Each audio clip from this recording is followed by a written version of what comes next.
Bem, para quem não me conhece, eu sou a Marta, fundadora dos grupos Síndrome de Sjögren Mundo.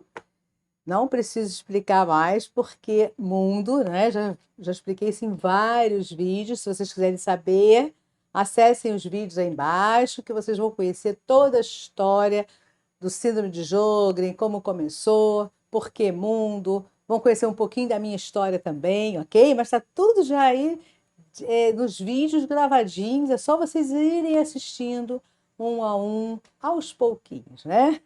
Bem, então, gente, hoje vamos bater um papinho sobre o seu estado emocional, sabe? A gente tem falado muito sobre emocional, é um assunto muito recorrente, principalmente nos momentos em que nós estamos vivendo de pandemia, a insegurança, o medo, a incerteza, não sabemos o dia de amanhã, não temos mais, nunca tivemos, hoje em dia temos muito menos o controle disso, né?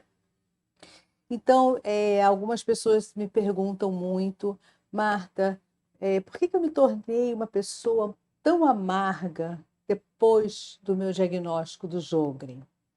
Isso é sério, gente, sabe? É um depoimento, são depoimentos muito tristes.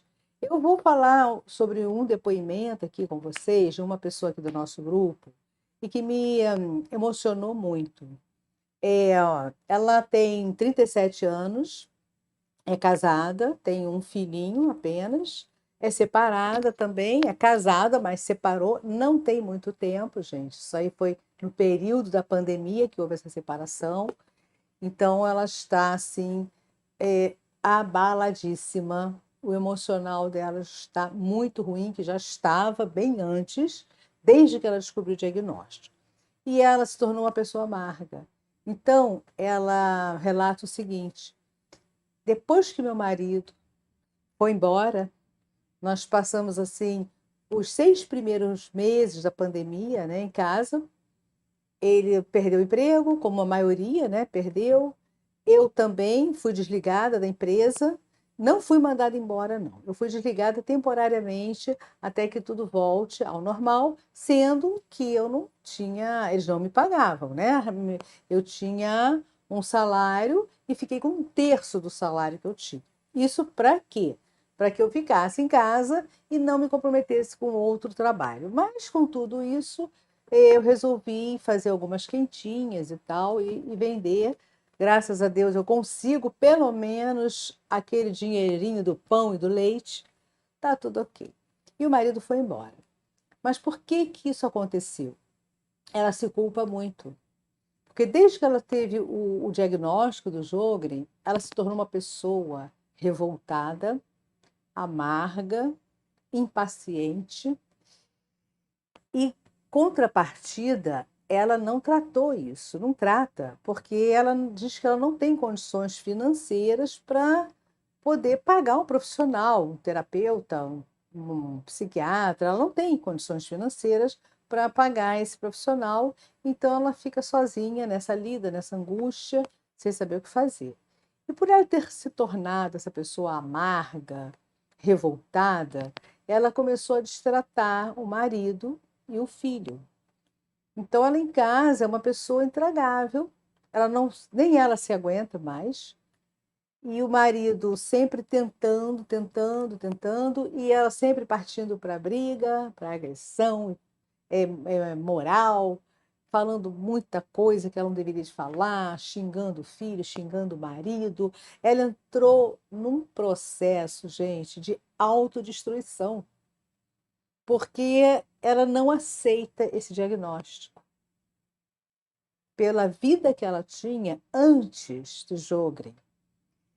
Ela casou aos 37 anos, mas antes de casar, ela era uma pessoa extremamente alegre, amava viver, viajava, passeava, e tinha vários grupos. Ela tinha vários grupos, tinha grupos de tudo quanto é lugar, e ela tinha grupos de viagem histórica, grupo de viagem de badalação. Então ela tinha assim, ela se envolvia com muitas pessoas e era muito alegre, era muito feliz. Ela não apresentava um problema sequer. Ela podia ficar 20 horas dentro de um avião, que ela ficava super bem e não perdia nenhum astral. E de uma hora para outra, ela começou a ter uns sintomas, foi assim repentinamente, não veio acontecendo gradativamente para que ela preparasse o emocional, não. Aconteceu assim da noite para o dia. Ela dormiu de um jeito e amanheceu de outro. Então ela conta que ela foi dormir, estava tudo bem, foi um dia muito movimentado, no trabalho também. Aí quando ela chegou em casa, ela teve lá uns problemas para resolver, mas nada que estressasse ela, nada. Ela teve dia movimentado sem estresse. Ela tinha que cumprir as funções do dia a dia, mais nada, como todo mundo, né? Que a gente sai para resolver nossas funções do dia a dia, mas não houve nenhum estresse. Ela estava vivendo meses e meses e meses sem nenhum aborrecimento. E ela amanheceu com os pés, os dois pés inchados, que ela não conseguia pisar no chão. Aí ela gritou pelo marido e pediu que ele olhasse o que está acontecendo, massageia, me pega uma bacia com água, que eu vou botar uma água morna, o que está acontecendo? Eu não consigo pisar no chão. E nisso teve que entrar em contato com a empresa, aí explicou para a empresa o que estava acontecendo. Conclusão: desse dia em diante, ela não teve mais sossego. Cada dia era um problema, cada hora um problema. Ela não sabia o que fazer, não tinha, a única médica que ela tinha que acompanhava era a ginecologista. Foi quando ela ligou para a ginecologista, falou, e a ginecologista falou: olha só, não dá para diagnosticar você, faz o seguinte, procura um reumatologista. Aí a ginecologista falou para ela: já que seus pés estão inchados, você procura um reumatologista. E aí quem? Como para procurar um reumatologista? Ela tinha plano de saúde, hoje em dia não tem mais, gente, mas ela tinha. Aí ela ligou para o plano de saúde, marcou primeiro o ginecologista que tinha o mais rápido possível, e aí foi atendida. O médico achou que era alguma coisa reumatológica, falou para ela para fazer alguns exames de sangue, poderia ser ácido úrico, aquela coisa toda, ou até gota. E ele deu vários diagnósticos e ela começou a preparar os exames, num estresse total. Por quê? Aquele inchaço dos pés, por não estar sendo tratado, porque não sabia qual era o problema, ela não conseguia fazer nada. Ela não conseguia andar, ela não conseguia sair para fazer os exames, ela tinha que ser carregada pelo marido. Tiveram que alugar uma cadeira de rodas para ela poder sair para fazer os exames. Olha a que ponto chegou, né? Uma coisa assim da noite para o dia.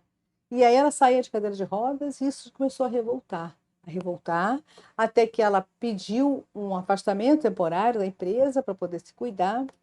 A empresa fez aquela pressão, lógico, psicológica, né? Que ela teria tantos dias para ficar em casa, caso ela não pudesse voltar, que ela teria que ser demitida, infelizmente, porque não poderia ficar o espaço, eles precisavam de alguém para tocar o trabalho dela, aquela pressão psicológica, ela apavorada, com medo de perder emprego, e por aí foi. Então, essa jornada, até que ela descobrisse o jogo, levou 2 anos. Nesse período de 2 anos, ela foi construindo dentro dela uma pessoa revoltada, uma pessoa amarga. Primeiro, que não tinha diagnóstico. Segundo, que não tinha o que tratar. Terceiro, que ela começou a entrar com corticoide para dar um bloqueio naquele inchaço dos pés, sendo que o corticoide, não só os pés inchados, mas ela ficou toda inchada, deformada, um rosto enorme, parecia uma lua, toda braço, perna, horrível, horrível. Mudou tudo na vida dela, tudo.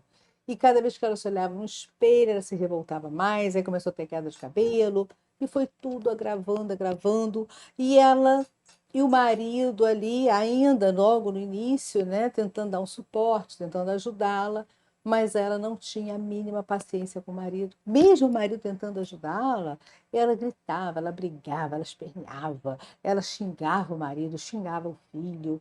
E aí o marido chegou até pensar em interná-la, porque ela estava num processo tão agressivo que ele achou que ela estivesse desenvolvendo algo psicológico também, que ela estivesse ficando psíquica, né? Psíquica. Uma pessoa que tem aquelas manias de violência e tal, e ela chegou a partir para dentro dele também para agredi-lo fisicamente. O filho viu, o filho chorou e se tornou essa pessoa assim. Mas, sabe, gente, ela está diagnosticada, depois de tanto, acho que foram 2 anos, realmente, foram 2 anos para que saísse o diagnóstico, passou por todos os exames, fez tudo que tinha que fazer, inclusive biópsia das glândulas, foi o que fechou realmente. Alguns exames davam mais alto, outros davam mais baixo, e ela ficou meio que na dúvida, e a reumato, a quinta reumato, é que passou para ela o exame das glândulas salivares, e aí sim saiu um diagnóstico. E ela começou a tratar, foi melhorando dos sintomas, ainda tem bastante dores, fadiga, mas ela se sentiu bem melhores, os pés desincharam, também já tem mais de 1 ano que ela está bem dos pés, que não incham mais, sendo que ela continua muito revoltada, muito estressada, uma pessoa muito amarga, e ela tem brigado muito com os pais, com o filho. Marido saiu de casa porque ela brigava muito, ele não aguentava mais, ela destruiu o casamento. Bom, é aquilo, sabe, gente? Eu sempre penso assim, talvez ela não tivesse percebido, mas talvez o casamento tivesse acabado em algum momento lá atrás, né? Porque assim, as pessoas têm uma facilidade enorme de chutar o balde, né? Eu acho que quando você ama alguém de verdade, ou que você tem uma afinidade boa, em que você tem vontade de estar com aquela pessoa, por mais que as coisas aconteçam, dá para contornar, dá para procurar uma ajuda, dá para conversar e entender também que a pessoa que está passando por um processo de doença, ela não pode estar rindo, brincando, feliz da vida. Ela primeiro vem essa sensação de revolta mesmo, a sua vida muda, vira de cabeça para baixo. Você já começa a olhar para as pessoas uma certa angústia. Será que eu volto ao normal? Será que eu vou poder frequentar os lugares de novo? Será que eu vou ficar com essa deformidade no meu corpo? Como é que vai ser a minha vida daqui para frente? E as pessoas ficam amedrontadas e com isso vem junto o quê? Uma derrota psicológica e emocional muito grande. Bem, então ela continua. Então ela me pergunta assim, o que eu devo fazer? Eu preciso de ajuda, eu preciso de alguém que cuide de mim, do meu emocional, da minha cabeça, e eu preciso conversar com alguém que não conviva comigo, porque eu recebo muita crítica, né? As pessoas me criticam, as pessoas que convivem comigo, quando eu resolvo conversar com elas, elas me criticam, porque conhecem minha vida, conhecem minha história. E se eu quero conversar com alguém que não conheça a minha história. Então eu sugeri que ela batesse um papo com vocês aí no grupo, né, ela contasse um pouco da história dela no grupo. Só que ela pediu que não, ela não quer isso agora, porque ela não quer aparecer no momento, e pediu que eu gravasse esse vídeo e que vocês fizessem comentários. E é sempre muito importante. Você vê como é importante, algumas pessoas não querem contar a sua história em público porque ainda ficam receosas de críticas, aquelas coisas todas. Mas querem que as pessoas conheçam a história para que elas possam sugerir coisas, dar ideias, o que fazer. Como ela não pode ainda ter um acompanhamento de um profissional, ela foi o que ela falou, o meu estado, Marta, eu tenho que tomar remédio. Eu tenho que tomar remédio. Eu estou com insônia, eu estou nervosa, eu estou azeda, eu estou péssima. Eu acho que não adianta só o bate-papo, eu preciso sim tomar uns remédios. Inclusive, a minha reumatologista já falou isso para mim, que é para buscar ajuda, mas ela não pode prescrever esses remédios, né, que os psiquiatras prescrevem, mas ela precisa. Então, enquanto a pandemia continuar, ela não puder trabalhar, ela vai ter que segurar a onda com um grupo, batendo papo comigo, aí batendo papo com alguém estranho, porque ela não consegue mais conversar com ninguém conhecido, porque ela não aguenta mais receber crítica. Para com isso, é frescura. Ah, você não aparenta nada. Ah, mas você está bem. Acho que é psicológico. Aqueles. Gente, vocês sabem, né? Os comentários que vocês ouvem, né? Vocês sabem. Você chega numa festinha cheia de dor, mas você está de batom, penteadinha, arrumadinha, perfumadinha, o que as pessoas falam? Ai, deixa de frescura, você não tem nada, você está super bem. Né? Tá certo que às vezes as pessoas falam isso até para levantar o seu astral. Mas, no fundo, também, isso passa como se você estivesse ali exagerando, inventando uma mentira. Nada disso. Você está sentindo aquilo. E as pessoas, às vezes, falam de uma forma como se estivesse até desconfiando das suas queixas, né? Então é isso, gente. Então essa irmã está passando por isso. Ela está muito amarga. Eu não sei se vocês estão se sentindo assim também. Ah, eu entendo perfeitamente. E digo sempre, sabe, gente? Não deixe essas coisas agravarem, não. Conversem com alguém de confiança, conversem com alguém, conversem aqui no grupo, com o pessoal também. Podem conversar comigo, não há problema algum. Eu recebo vários directs de vocês, a gente bate um papo. Porque, assim, é um momento tão complicado, é um momento tão difícil, né? E esse processo, ele vem, ele vai crescendo dentro das pessoas, ao ponto que das pessoas se afastarem de outras pessoas. Se afastam dos amigos, se afastam de vida social, do trabalho, né? Até dos familiares. Muitos até não têm paciência de ficar com os pais, que é o caso dela. Ela falou que ela não consegue ficar com os pais, ela briga com eles, ela briga com o filho. Então, agora que o marido foi embora, piorou tudo. A vida dela virou de cabeça para baixo. E ela não consegue se tratar, não acaba a pandemia. Quem não está passando por isso? Né? Todos nós estamos. Mas a gente não pode julgar ninguém, sabe? A gente tem que aprender. Cada um tem seus motivos, cada um tem seus problemas. Então, não podemos e não devemos julgar ninguém. Existe a diferença entre você julgar alguém ou você ajudar alguém. Às vezes você está julgando, mas não está ajudando. O que seria ajudar alguém? É você conversar com a pessoa com sinceridade e muitas vezes apontar alguns tópicos, talvez, que esteja sendo prejudicial à vida dessa pessoa, mas ela não está percebendo isso. Mas com muita cautela, porque tem gente que se ofende, né? Tem gente que está vivendo problemas repetidamente e ela não enxerga que ela está sendo a responsável por aquilo. E a gente que está de fora, principalmente, para eu, por exemplo, eu estudo comportamento humano. Então, eu venho conversando, lendo várias pessoas. Eu tenho meus ferramentas de trabalho. Olha, esse meu livro aqui, Humanamente, gente, a mente humana é a minha ferramenta de trabalho. Eu consulto muito esse livro aqui para me autoajudar e ajudar outras pessoas também. Então, é através dessas leituras que eu faço, eu tenho aqui um capítulo também que eu escrevi nesse livro, mas essas coisas ajudam muito. Mas tem pessoas que, quando você percebe que ela está sendo repetitiva com os problemas, mas que ela mesma não está percebendo e não está fazendo nada para aquilo melhorar, aí que você vai dar você não dá opinião, você mostra uns tópicos para essa pessoa e essa pessoa se ofende. Ela acha que você fala aquilo porque não é você, fala aquilo porque não é seu filho, sua filha, ou porque não é você que está vivendo aquilo, e aí começa a julgar você que quer ajudar, ela acaba julgando, porque ela está completamente o quê? Surda e cega para enxergar, ela só fala, e cega para enxergar e para ouvir a realidade. Então, gente, se vocês deparam com pessoas assim e vocês tentam, de alguma forma, ajudar e essas pessoas se ofendem, e não aceitam aquilo como sendo uma ajuda ou uma crítica, ou só pensam em crítica destrutiva, porque tem uma diferença e vocês precisam conhecer essa diferença para ajudar alguém.